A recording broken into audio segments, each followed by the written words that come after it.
Welcome back, everybody, to another episode. I can't say it's Victory Monday. It's one, it's Tuesday, and two, we didn't win. So, welcome back to another episode of the Nosebleed Section. My name, you see this week, is Sai, because that's all I let out as I was watching some of the highlights, because I had a high school game to coach. But watching the highlights and watching and reading some of the stuff that just happened, that's all I could do was kind of let out a deep sigh and be annoyed. I am joined by my co host as always. I don't know what that is. So I'll let you explain it. What is your You name know, this you week? know exactly what it is. Wrestling having JDF, man. Oh, okay. Okay. I Yeah, respect that. because over the last week, I have been kicked in the dick by my child in the childhood, like from Batman, Kevin Conroy, we lost JDF, and then the Giants played like the Giants back in the mid-90s. So yeah, it's just It's been that kind of week, I guess. yeah, Um, well, let's get into it. The Giants came off of a rough loss, a rough loss to say the least. Um, I don't really know. I don't really know where to start with this one. I mean, obviously, everybody knows the Giants lost 31-18 to the surging. I will say that they were surging. They won their last, including this game, they won their last four in a row. Um, but yeah, it just wasn't pretty. Wasn't pretty. And then even when we had some type of highlight, it was followed by just more, just not good. Like it was a lot, and we'll get into it a little more. Um, yeah, would you like to start on this one? Would you like to start with anything? needless to say, the game was incredibly disappointing. Um, you heard honestly for the entire week, even going back to the Houston game, that just these two games, the Giants were gonna run into a trap game at one point. Honestly, to me, I probably would have liked it a lot better if the results had been reversed. I'd take a loss to Houston and beat Detroit. All right. The other way, this way right here, having to sit up here and go into Dallas, coming off of a loss and then losing as many people in that game as we did, it is Hmm. not a good feeling. Right. Um, honestly, I don't even know where to start with this game, man. Um, we had Saquon had ended up with what, like 22, 25 yards, something like that. 15 And it was carries for it was on 22 yards. yeah, 15 carries on 22 yards. So we were pretty much running the man into a brick wall. And as much as I am gonna sit up here and say, like, we go out there and we've been praising Dayball and Kafka and Wing Martindale a lot this year, right? Yep. But that does not absolve them of criticism, right? For all of the good that they've done this year, this was a brain fart game for all of them. All right, Yeah. all involved. It really, really, really felt like the only plan we came into this game with is we're going to run Saquon dead into the middle of the offensive line, and that's it. And Aleem McNeil and Aiden Hutchinson and the rest of them, they ate us alive. The only offensive lineman that had even remotely a good game was Andrew Thomas. The entire rest of the offensive line was absolute garbage. To the point where we tried to put Shane Lemieux into the game, have him start, we don't want to say an injury, you lose your spot because of that or whatever, but he came back in and he played like absolute garbage as well. To the point where he got pulled and Josh Azudu, who's out there playing hurt with a neck injury, had to get put back in there. It was not good. However, what I will say, there are two bright spots in that game that I could actually bring up. And like I said, maybe this is the hopeless optimist in me. Right? With us being as bad as we were, not being able to get anything done in the running game. Aside from the two interceptions that Daniel Jones had, that man was on fire Sunday. And So I I mean, heard. throwing caution to the wind with himself. He was just sitting up there like, I'm. If we need this first down, I'm gonna get this first down. It's like 3rd and 14, 3rd and 15, and this dude is gunning 17-yard passes in people's chests. Like the man was on point. Like I said, aside from those two passes, the one he threw, the one interception he threw to Aiden Hutchinson, that right there was a damn good play on Aiden Hutchinson's part. Right, it was really good play recognition. It was one of those zone blitz schemes that had your defensive lineman dropping back into his in the zone coverage. So I can blame Daniel Jones for it because, bro, still you gotta look. You can't just sit up here and just throw a ball to a spot and just Right. expect nobody to be there. So like that again, you can blame him for that. But the fact that, like I said, in a normal circumstance, that's a 16, 17 yard completion. So you don't really have you can't really put way too much on there. Where did you go? I'm still here. Oh, your whole screen just went off. Yeah, I Oh. know.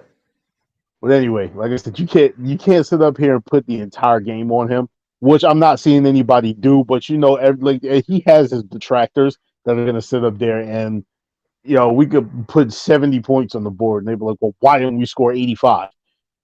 So if we had this other quarterback, we probably would have scored more. Yada yada yada, all this other stuff. That's just me putting that out there. Of Like, course, relax, y'all. Um, that's always what happens.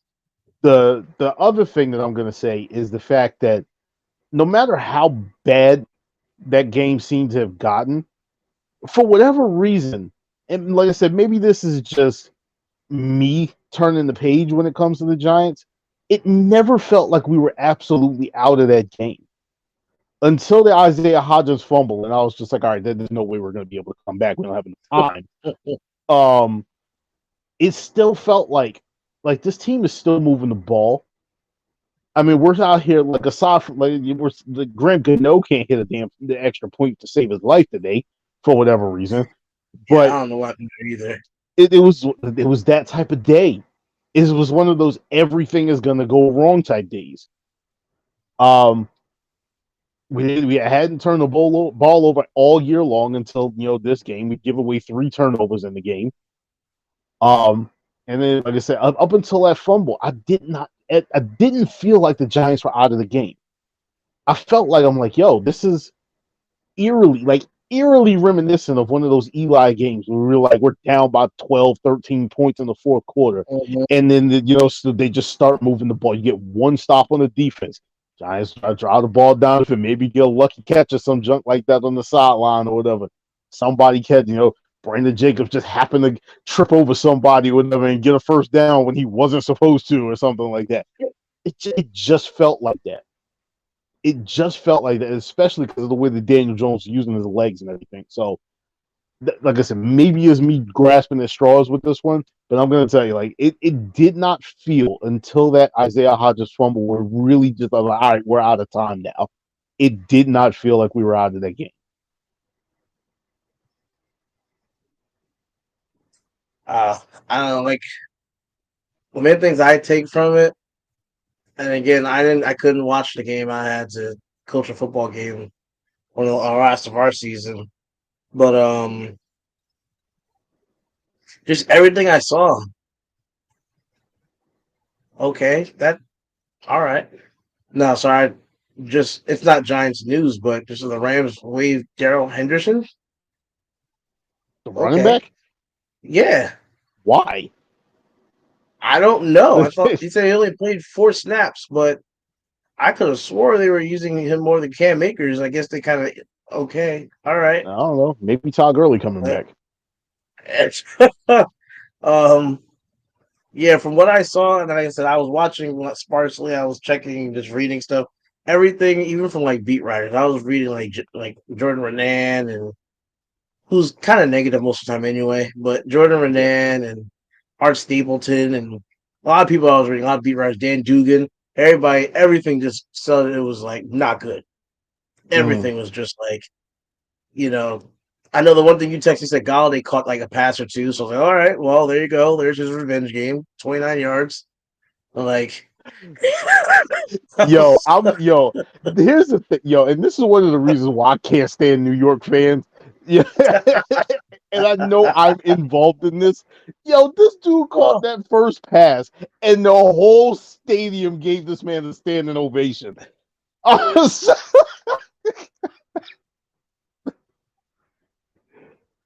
like, I'm Oh so my sick of god. y'all.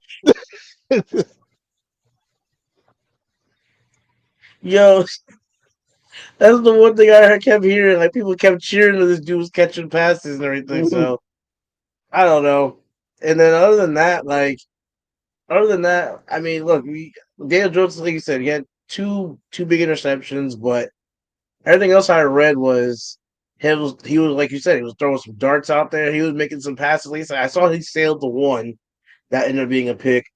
And then, but other than that, I heard that he was like making passes that he's never made before, making Yeah. passes that made you be like, "Whoa!" Like where did he get that? Hmm.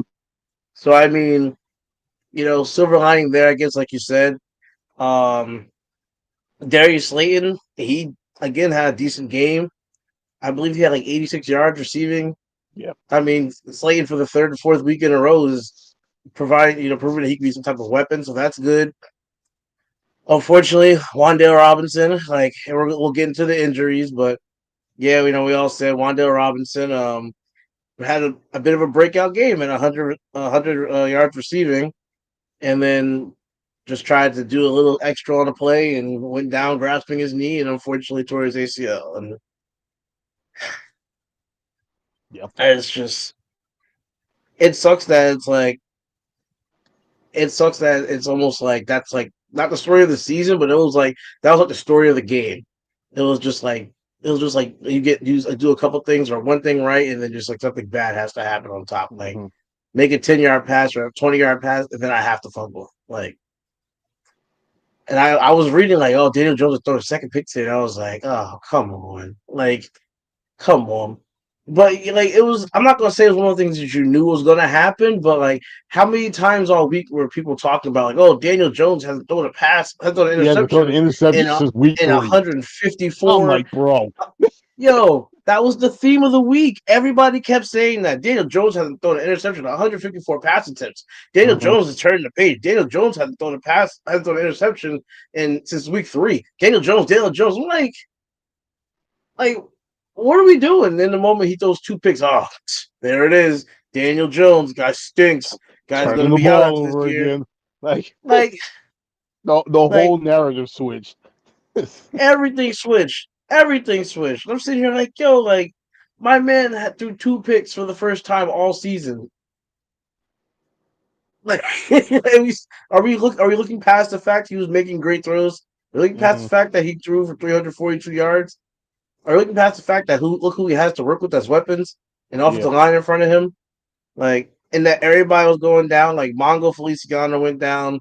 At least Zudu's already coming into it messed up and went back out worse. Hmm. Shane Lemieux, I read all about him playing like crap. Yeah. And Tyree Phillips didn't play well. He got hurt. Yep. And then Matt Pert came back and he didn't do well either. Like, Nope. so what do you expect? Like, hey, I think it's impressive you throw over 342 yards passing with a With left tackle all of that. blocking. Yeah. Like, with one left tackle blocking for you. Like, come on, man. Just come on. Like, that's what it just sucks. I remember you said you were talking about the MetLife turf and had to claim one more person. Yep. I was like, for it. And I was like, come on, not Wandale. Like, It is sad. Then the messed up part about it is, my bad to cut you off. It's just like nah, you're good. that whole situation, like when Wandale went down, because you saw in the midst of that play like what he was doing. It was just like, all right, I'm the one that's out here. I'm the one that's like, I'm the alpha dog today. Like that's the one. I'm the one I'm carrying the team aside from Daniel Jones, but for the receiving core, I'm the one that's out here basically carrying the team. I'm the one I'm getting all these looks on third down. I'm the one that's making these first downs, keeping these drives alive when we're actually able to keep them alive. So when he got hit and he spun out of that initial tackle and he's trying to make something happen, I'm like, you see it. You can legitimately. My grandmother used to say, "I can see you thinking." Mm-hmm. That was one of those things where I'm sitting up here and I'm watching this guy on TV and I'm like, yeah, he's up from like the other 30-yard line or wherever we were on the field. He's trying to score right now. And then got spun out of bounds, and I just saw the way his foot hit the ground. and the way his knee moved, I was like, it's over. I was like, he's done. There's no ifs, ands, or buts about it. He's done. But there was that one. Like I said, we had the Adoree Jackson injury, which oddly, and like I said, I get it from the standpoint if he used to do it in college over at USC, but Adoree Jackson was our number one corner. Moreau had Yeah, already gone down. like, Come on. And like, like I said, I can't call I can, I'm not going to go out. I'll tell you afterwards or whatever. But a certain person or whatever who was privy to the Giants practices and things like that basically told me that before the Seattle game, Richie James was dropping the ball all week. So this is something that it wasn't something that basically just happened in that game. That was something that was leading up to it. At that point, I would have sat up there if I was in Dable's shoes and been like, all right, yo, listen, we need to find somebody that is not our number one corner and have them. like, but like, I gotta check if we still have Khalil Pimpleton on the practice squad. Why do we not elevate him? Exactly. Like the dude was sitting here on the Lions. Who we played the Lions. Like he's from the Lions. He got picked up and he was playing for them the whole preseason, offseason, everything. Turning heads, has amazing kick return ability, punt return ability. Like this punt return I'm watching right now, and I'm like, why did we not elevate this dude? The moment Ricky saw Richie James was over here fumbling the ball, blah blah, whatever. Like Mm-hmm. you said, why put your number one cornerback there? Like you said, I get it. He was at USC. He's returning punts. He was electric back there. Great. You ain't in college anymore. Mm-hmm. Like you ain't at USC no more. You're not 19 years old no more. Like no, you make too much money. You're too important. You are the number one receiver, one of the best players on the field on defense. You're too important to the team to be back there playing that position. Unless you're going to just catch the ball, or unless you're going to just fair catch every time, you shouldn't be sitting there. Like, unless it's you really just put back there just to catch the ball, Mm-hmm. then I'd be okay with it. You're not running. Everything is whoa, fair catch every time, fair catch. Give me that. Thank you. We're done. If that's the case, I wouldn't have cared. But the moment you're putting yourself in harm's way, running, juking back and forth, getting twisted up all certain types of ways, and getting hit below the waist, no, man. And this right here is why I have an issue with the people that are out there like, oh, they're trying to excuse it. Like, oh, well, he would have been out on the field at any point anyway, and all of those. Like, yeah, but that's in a completely different context. He's the one that's out there delivering hits, not the one trying to avoid them and taking them. Yep. He And didn't half sit the up there. time, That that wasn't corner. Go good. ahead, go ahead, go ahead. No, I'm saying that wasn't a non-contact injury. Dude got hit. That's how these things work. I'm just saying. I was going just to piggyback off what you're saying. I'm like, and you're at corner when you're on defense. Your first responsibility is pass. You're playing the pass.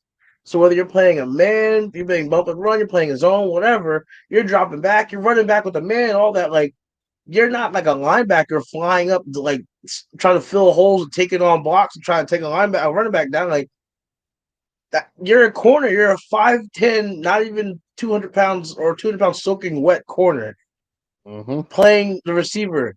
You're not taking hits every play. If a team drops back and throws from the gun 3 times, what you're not taking any contact for that whole series. So no, you can't justify that. No. There's no justification for putting debatably or one of your best players, offense or defense, in that position. Like you said earlier in the week, great job to Dable and Shane thus far, but drop the ball on that one. Yeah. Completely drop the ball on that one. Completely total accident that or completely injury that could have just completely been avoided. Completely been avoided. Now we're going into Dallas on a short week on Thursday with no Adoree Jackson because he's out 3 to 5 weeks with an MCL sprain. Mm-hmm. And our number two, Fabian Moreau, went down too, and he's a game time decision. So we might Yep. not even have our best two corners going into Dallas on Thanksgiving on a short week. Not even Mm-hmm. playing on Sunday, playing on Thursday, playing in 2 days down our top two corners and our best safety. because the Kitty's still out too. Yep. So I don't know who's going to play either corner spot if I'll tell both of you them are out. exactly who's going to play. It's going to be Darnay Holmes and it's going to be Cordell Flott. Flott's And not even and Flott's a game time too. Rodarius Williams is back, so because he was playing Sunday. Oh my God, we're gonna go into Thursday with Darius Williams and Darnay Holmes playing our 1 and 2 corners. Or And CD again, Lamb. like in CeeDee Lamb and even shoot, Noah Brown's been tearing it up. Michael Gallup. Oh my God. And you can't well, you can't even say you would activate like Lander and Joey Jefferson because they can't even cover. They're not cover people. Mm-hmm. It's just like the worst week for these people to go down. And I haven't seen us bringing people to even work out, let alone I don't sign think you got anybody. time to do it anyway. So I don't think so either. I think we had who was it? Not we got rid of Justin Lane. I think it was Nick McLeod. I think yeah, McLeod's still there. He might get pushed into a starting spot. yeah, he's still late because he was playing Sunday, unless something He's happens gonna to him have during the week. So he's gonna have to get pushed into a starting spot, and you're gonna have Darnay maybe in the slot or vice versa or something. Well, Albert Pujols would come back Player of the Year. That's weird. no, Um, he did hit 7,000 home runs this year. So yeah, I mean he's also like 46. It's not like he's coming off an injury. The guy just goes in, hits home runs, or gets out. mm-hmm. Like I don't know. Whatever. He's a Hall of Famer in my eyes. But yeah, it's just it is just horrible. It just adds to like the laundry list of like injuries that we already had. Like if this team was completely healthy, then I'd be like, okay, like first of all, I don't think we would have lost to the Lions if we were completely healthy. But anyway, if you even if we would have lost this game, I still wouldn't have been so mad about going into Dallas from a short week if we were still Mm-hmm. like healthy. We would have stood here and we still would have had, Evan Neal would have been playing and all the other people still would have been playing. So I still would have been okay with it. Now, like looking at the roster, I'm like, it's like stressful. Like just like it literally is like stressful. Mm-hmm. Like no Wandale, no Belly, no Adoree. Moreau's a game time decision. Tyree Phillips is out. I think Feliciano's out. I think Nick Gates is supposed to start Thursday. Yeah, Nick Gates was he came in relief as far as playing center because Feliciano went down. So it's I think Gates is going to start center this on Thursday, and then Aziz Ojolari still on IR. They didn't activate him, so he's still out.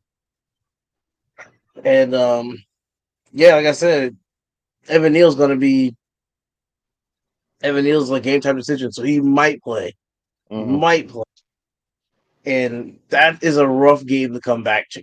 Yep. Especially like I Very said, much. especially considering his performance in the game that we played against Dallas last time. So that you Yeah. ain't sitting up here coming off of an NCL sprain at 340 pounds, trying to deal with Demarcus Lawrence and DeMarcus all these Lawrence, guys, and everybody. that's not a good situation. So Not at all. Like as much as I love this dude Neal, like it's it's not the game, it's not an ideal situation. I would have loved to have had him back for like the Texans game. You could have mhm. came back and either you could have started or even if you didn't start, you could have came back, you could have, repped in or something like that. If you would have came back for the Texans game, Lions, you start on the Lions game, you get your reps in and everything, then you roll into Dallas and you're good to go. Now you have to come back to you got to come back to these guys. That's just it's just rough. Mhm. Like going forward, I haven't seen anything as far as us. I haven't seen anything as far as us making any moves. The only thing I saw, like I'm not gonna say strangely enough, I don't know if another tight end went down. Did anybody get banged up or anything? Because I saw we signed Nick Van Nett to the practice squad. I think it was either today or yesterday. I But don't remember hearing anything. Like I did see Cager. I don't remember seeing Tanner Hudson, but I know I did not see Chris Myrick out there. So I don't know exactly what happened on Sunday as far as that goes, but I can distinctly remember Cager being out there. I don't know. Like, yeah, that's the one thing I saw. Other than that, I can't say that we said we made any other moves, which is kind of surprising me. Again, you would think, given especially the situation at receiver, especially now Wandale going down, that you would figure something out to do. Like you would bring in a receiver, somebody. Like again, I understand it's a short week and I get it, but there's got to be somebody you can bring in, or I don't know. All I know is right now it's looking like look, Darius Slayton, if he's still there, Marcus Johnson, He's there. He was playing he's Sunday start too. he's probably going to start alongside Darius Slayton, and Ricky James is going to be the slot from what I read. I believe Art Stapleton tweeted that out that Richie James will be back in the slot. Yeah. So I mean, listen, After Wandale went down, Richie James did catch a couple of passes, and yeah, he was kind of sort of back to what he was at the beginning of the season. He was that guy that was that underneath route type running receiver that was mm, catching those balls they on the crossing routes and everything for Daniel Jones's passes. That he basically took over Wandale's spot or his role, I should say. mm, Um, the other thing is, and like I said, I don't want to sit up here and put my faith 100% in it because you can't do that with the way he's played this year. But like your other option is Galladay. Like he is still there, but like, is he going to perform when the bright lights are on him? yes, I don't know. I doubt it. Like I sincerely doubt it. I really don't know what to make of it at this point. You know, you're sitting up here and you're gonna have, like I said, you'll have Galladay, Slayton, Marcus Johnson, Richie James. I don't know what happened to Sills. I just that guy just got Fano snapped somewhere. I have no clue what happened to Mm-hmm. that dude. Like I said, then you got Tanner Hudson, you got Lawrence Cager. I don't think Vanette's going to get elevated from the practice squad, so you'll probably No, have those two, and then you'll have Myarick. Myarick will probably sit there at the third tight end. I don't know. Maybe they'll get creative, maybe and put like Saquon out in the slot or something. Match to be Saquon against the fair, linebacker. to be fair, they need to start doing a lot more than that because that's one of the reasons why I was really annoyed with us on Sunday because Mm-hmm. not only did the Lions, as far as rankings go, not only do they have a poor run defense, they got a poor pass defense. So if Saquon is not able to get the running game going on his end, which is crazy, one of the things that people don't really understand how defenses play against this man because Breida got his off, Daniel Jones got his off, Saquon got killed on Sunday, and they were just like, you know what, we need to save you for Dallas, so they constantly pulled him, and I'm just like, if you can't get him going that way, get him in the passing game. Let's start running some screen passes since these guys want to crash down on the line the way that they are. Split them out wide. Now I know he dropped one pass that hit him in the hands or whatever, but like I said, other than that, he did catch his other one if I remember correctly. So, and I mean, considering the fact that how many other people we done had on this team, we done gone to them several times that didn't drop passes. That shouldn't be a reason for you to actually just be like, all right, I ain't gonna never throw him the ball anymore. No, So I mean, like, like yo, get the man the ball. Find some way. This should not be that hard, especially for two offensive-minded guys in Brian Dable and Mike Kafka, who are supposed to be the modern ones that are bringing the Giants into the modern football era since we were so old school and not knowing how to actually, advance in the game like we were supposed to be doing. Come on, man. This isn't hard.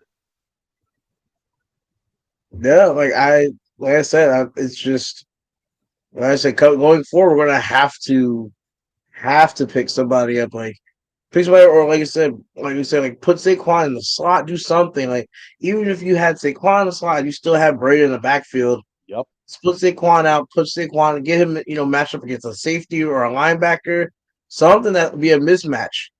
Like Mm-hmm. you gotta take advantage of what you can, but I feel we got behind the sticks as far as not behind the six. We got behind in the game, like it was 6-3, and then we were winning at one point, and they started taking off, and we abandoned the run. We had 15 rushes. Brady got a rushing touchdown, but Saquon didn't. If you got your 15 rushes, but then after that, it was just like, okay, it's not working, but this is still the best piece on the field.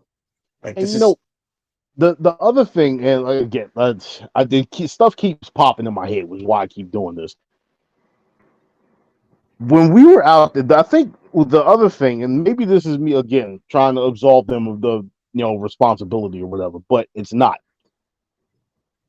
We in this case are probably victims of our own success because of the fact that Saquon has gone into halftime at times with 2 yards rushing and come out on the other end with 125. yep. So, like I said, maybe that's it. But come on, at the same time, there has to be something. Like this is a game where you can't sit up there and continue to do that. You have to be able to. You got to be able to change up and figure out how to actually start moving this ball on the offense. Even though like your passing game is moving the ball, I'm talking about getting the ball into your game changers' hands and moving the Right. ball. Like you said, there's supposed to be some type of creativity here, not just handoff right, handoff left, handoff right, handoff left. Right. Mm-hmm. There's got to be some type of creativity coming forward. You got to be able to figure out a way to get the ball in your best player's hands more often and in good situations. And oh, as I said, we'll see Thursday. That's going to be the Mm-hmm. big one. You'll just see Thursday what happens because now what and obviously people are hitting the panic button already because we lost to the Of Lions course, again. The Lions, huh? I said of course. Yeah, everybody's hitting. A lot of people are hitting the panic button, and yeah, I get it. We lost the Lions, blah blah. Like, okay, like we're 7-3. Like we're seven Mm-hmm. and three now. And I understand the NFC East is tight. We're one of the better divisions in football this year. We're 7-3. The Cowboys are 7-3. The Eagles are 9-1, or I think 9-1. And now the Commanders are 6-5, so they're not far behind us right now. So people have gone from being able to win most of these games to now already they're probably going to lose up to the Commanders too. That's Hey, not the case. hold on for 1 second. Oh well, I don't know what just happened, but yeah, it's tough. It's really tough to just know what's going to happen coming up later in the season.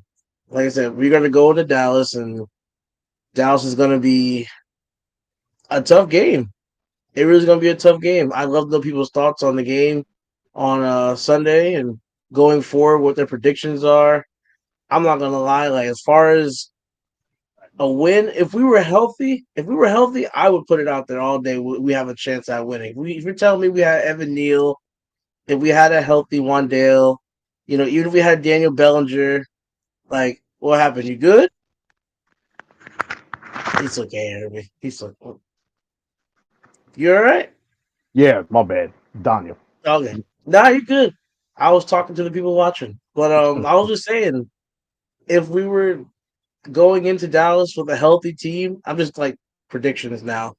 But I'm just saying, if we were going to the Dallas with a healthy team, you're telling me we had a Dory, we had McKinney, we had our team, like we had a healthy team. I'd say we had a shot. Even off of this loss to the Lions, I'd be like, I'd still say we have a good shot. I'm not sitting there saying every week. I haven't been saying the Giants going to win every week. I am completely and totally non-biased when I really do sit up here and say, like, week to week, I do pick, well, we can win this one, or it'll be tough, or maybe we might take an L this week. I've been completely honest.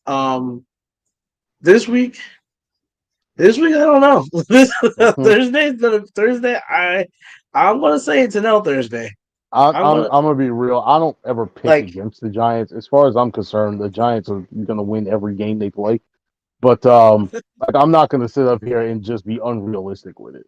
Like if we win this game, honestly, it's gonna be a freaking miracle.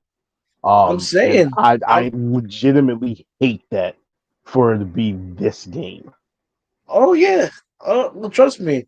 Me and I'm sure there's all probably people that watch this game that are Giants fans and non-Giants fans that are sitting there saying the same thing. It'll be a Thanksgiving miracle if we pull this one off. Mm-hmm. Because I can't tell you who's going to start on our offensive line, and I can tell you pretty much every position on our team who's going to start. So the fact that I can't tell you 3 out of 5 of our offensive linemen, I can't tell you the left guard, the center, or the right tackle. Um, I can't tell you our corners. I can't even tell you the linebackers. All the people I can tell you is my quarterback, my running back, and my left tackle on the offense. Tight ends change up too. Like there's too many revolving doors. It's not consistent enough. It's not consistent enough to sit up here and compete with a team like Dallas right now. I'm sorry. I hate Dallas with a passion. Like that's the one thing I think people can agree on, whether you're a Giants fan or you're not a Giants fan. I can all think we can all say that we all hate Dallas. Yep. But at the same time, like I mean, they're playing a good brand of football. Like they're not. It's not. It's not as consistent as you would think because the whole loss to the Packers. But to come back and after the Vikings like beat the Bills to go on and just And dismantle just the Vikings. dismantle them. Yeah. Yeah, like 40-3, I believe the score was. Just completely destroy the Vikings. Where everybody was like, people were on YouTube, on Twitter, and everything. Hey, like just saying the Vikings are one of the best teams in football. Hey, just to let you know, the Vikings are only what lost one game too. Hey, just blah blah. That ain't matter now. That ain't matter that game. Dallas Nah. walked in and put 40 on them and gave up 3. I Mm-hmm. understand Justin Jefferson was out. I understand he got hurt. I understand that. But you can't go from the best team in football to the worst team in football because of one person. Like, I'm sorry. I'm sorry. Whether you were the Vikings with Justin Jefferson or you were the Chiefs and Pat Mahomes goes down, the Chiefs will still be a decent enough team. Mm-hmm. Like, they still have a plethora of weapons. And if a quarterback was competent enough to make plays on time and take care of the ball, the Chiefs could still win games without Mahomes. I'm not going to sit here and say they'd be some juggernaut. I'm not going to sit here and be like, oh, they go 17-0. I ain't going to say that at all. No. But like I said, like we said, if we pull this game off, I don't know. If we pull this game off, Dable needs to be handed Coach of the Year right there Right on the spot. on the in the middle in the star. Like that's what happens if To we set the pull stage this up thing. and everything. Yes, yes, that's it. If we pull off a Thanksgiving miracle on Thursday, if the Giants go into Arlington and beat Dallas, Brian Dable needs to be handed Coach of the Year right then and there. That's it. You need to walk up as soon as we win, roll the podium out, right on the 50-yard line, right on the star. Have that plaque right here with his name already on it. Coach of the Year, Brian Dable, head coach, New York Giants, 2022. Because how the hell did you win with that? Yep. And don't tell me you Here can't you do it. I've go. gotten trophies and everything made before. It don't take that long. Like, yeah, like it's like the Super Bowl when they have the champions for both teams and teams that lose just throw it away. Yep. Like, if we go into Dallas, I'm telling you, if we go to Dallas and we win somehow, some way, Brian Dable is the NFL coach of the year already. If he's not, I mean, we have to see how the season ends now at this point. Mm-hmm. But if he somehow wins this game on Thursday, Brian Dable is the coach of the year. He needs to be handed that and the keys to Dallas, key to the city of Yep. Dallas. I'm just saying, short, sweet, to the point. This podcast is done. I'm probably going to bury this. Like I'm going to bury that Giants loss. I Mm-hmm. don't ever speak of this again. You I, got I do anything I else do before have we get out of here? yeah. I gotta bring up one thing before we finish. And this is me calling out every other Giants fan that has sat up here over the last week just because of this one game and started calling Kayvon Thibodeau a bust. Start watching football. Start watching football and understand what that dude does. All right. The stat sheets don't show it, but they gonna come. Watch his play recognition. Watch how this man it affects the actual offensive line. Sitting up here acting like my man is a bust because he ain't got 13 sacks already. Grow up. Yeah. Yeah, that's I'm All gonna I end it heard on that. all week, yo. Yeah, I know. I know, trust me. You know I'm all over Twitter and that's all I hear. How'd that Kayvon Thibodeau pick working out for you? Should have got Aiden Hutchinson. First off, he wasn't even on the board and available. Exactly. Like, that's the first part. But second off, like, do you watch when my man's getting like double teamed and he's getting like his jersey ripped?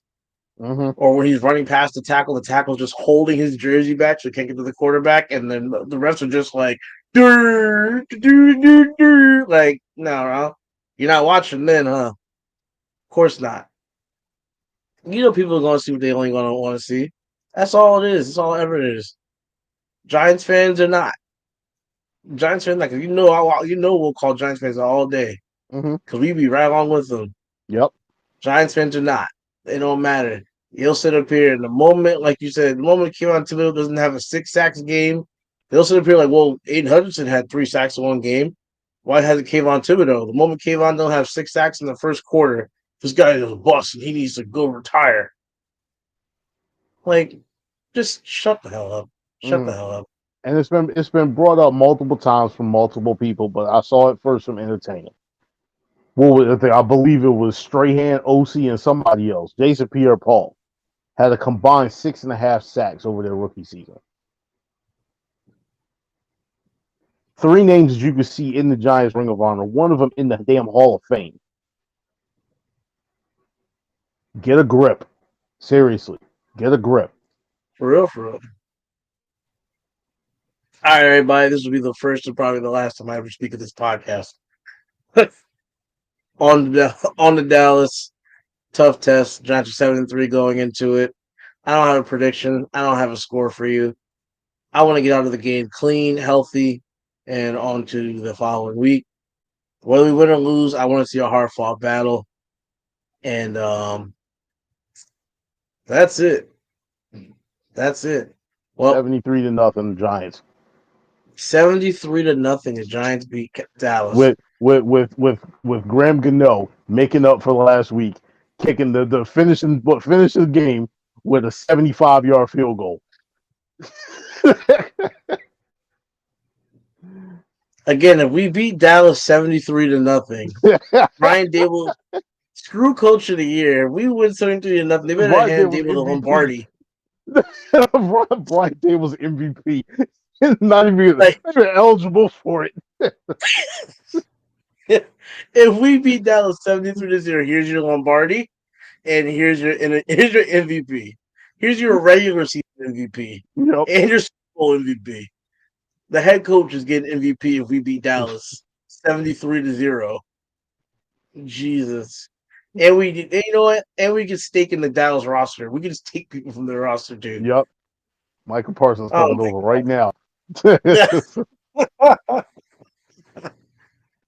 All right. Everybody, thanks for watching. As always, like, comment, share. Oh my gosh, what an ugly game. I don't want to talk about this anymore. Just I like injuries are part of the game, but like this bad play pisses me off and gives me headaches though. Oh, all right. Everybody, thanks for watching as always. Enjoy the rest of your Tuesday night. Hopefully we can have a Giants victory formation Monday next week. I don't know. We'll Victory see. Friday sounds real good. Is it Friday? Victory Friday. Victory formation Friday? I'd love it. We'll Black see. Friday, Victory Friday. Good night, everybody.